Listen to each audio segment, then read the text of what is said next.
It is 10:40 p.m. at night and I should be asleep, but there's too much going on. I've always said use history as your teacher on this channel. I've always said that. And one of my greatest idols and investors, Ray Dalio, also said to use history as your teacher.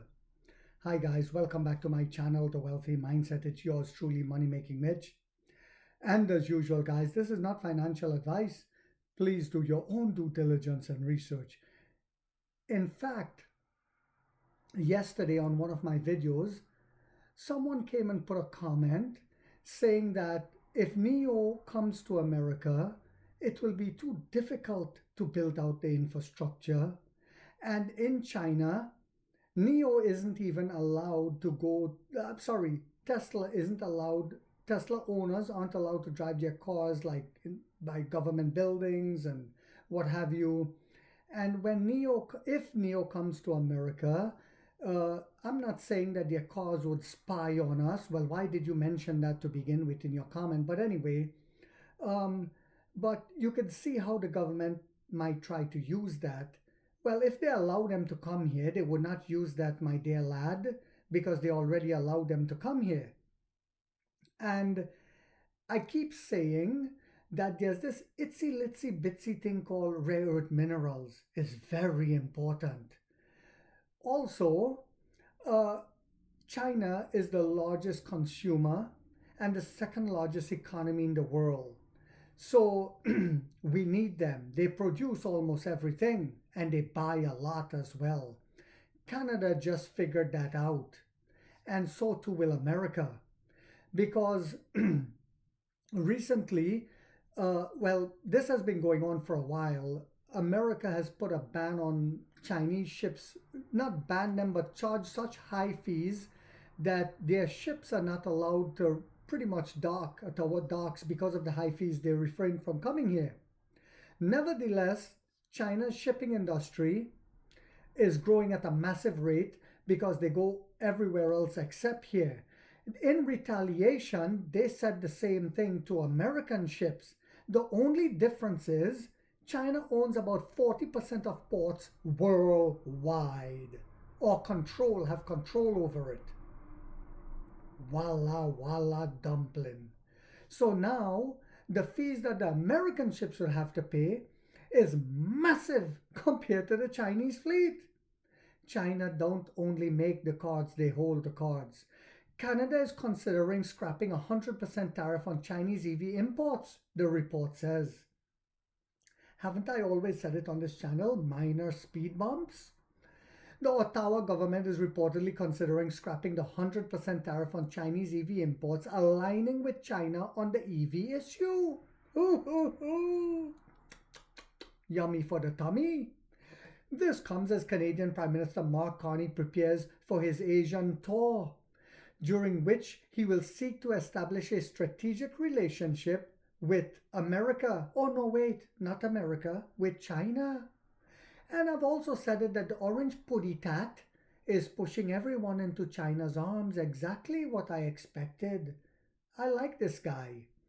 Canada is reportedly considering scrapping additional tariffs on Chinese electric vehicle imports, diverging from the US approach. And a lot of it has to do with something called canola oil. China said you can keep your canola oil. We don't want it. We don't want you to be dumping your canola oil. Aren't we dumping our cars? Don't dump your canola oil. So now Ottawa has to reconsider their approach to the Chinese. The Ottawa government is considering eliminating the 100% tariff on Chinese EV imports, aligning with China on the EV issue, according to a report by the Wire China on October 26th. China has emerged as an automaking powerhouse, yet most North American consumers have yet to see the Chinese vehicles on their roads due to high tariffs on its EVs, the report noted. So in America right now, what we have is the Yabba Dabba Doo era, the Flintstone era, the caveman era, whilst China and the rest of the world move along, and Canada is now embracing that as well. They're embracing superior technology for their people, or so it seems. Let's see. The shift comes as US President Donald Trump, the puddy tat, trade war has severely disrupted the deeply integrated US-Canada automotive supply chain, with Canada seeking to reduce trade barriers through negotiations, the report said. Canada imposed a 100% additional tariff on all EV manufactured in China starting October 1st, 2024, following the US government move at the time. And I've said it here on this channel. Europe and Canada is the tail, America is the dog, and the dog wags the tail. Whatever America do, they have to follow, but that trend is changing, and it's changing very fast, because they see the orange puddy tat is also over there to beg Xi Jinping for grace. Prior to the additional tariff, EVs produced in China faced a 6.1% tariff when imported to Canada. After the additional tariff took effect, their tax rate rose to 106.1%. This effectively amounts to Canada closing its market to Chinese EV manufacturers. Following the Canadian Treasury's announcement of this decision last August, Reuters reported that Tesla had sought special treatment in Canada. The US EV maker operates a factory in Shanghai, its largest globally produced Model 3 and Model Y vehicles. For both the Chinese market and export, Canada's reported plan comes as Prime Minister Mark Carney prepares for an Asian tour. He's expected to visit Malaysia, Singapore, and South Korea, attending the ASEAN's Leaders Summit in Kuala Lumpur. And you guys heard me spoke about ASEAN a lot on this channel, and BRICS nations and how important they are. And this is why I've always said, just ASEAN and BRICS nations alone combined, they don't need to come to America to begin with. And they don't need America. America needs them.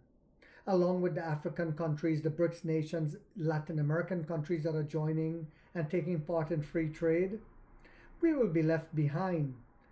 But it says that the summit in Gwangju, South Korea, from October 31st to November the 1st, Carney is seeking to establish a strategic relationship with China while also aiming to hold talks with Chinese leaders during the APEC summit, according to Bloomberg. So this is getting real. And we all knew it was going to happen because, like I've always said, we use history as our teacher. And if you do that, you're getting ready to make cha-ching, cha-ching, cha-ching. That sexy guy, Benjamin Franklin, is going to be coming our way. So I hope you guys found this video yet again to be informational, inspirational, and motivational. If so, guys, don't forget to hit that thumbs up right there. It takes a lot of time to do these videos and the editing. And if you haven't yet subscribed, you might want to think about doing so, because in this channel, we are waking up the middle class for the first time to get a major piece of the pie from the ground level up as to how the games are played on Wall Street. And like 50 said, we get rich or we die trying, guys.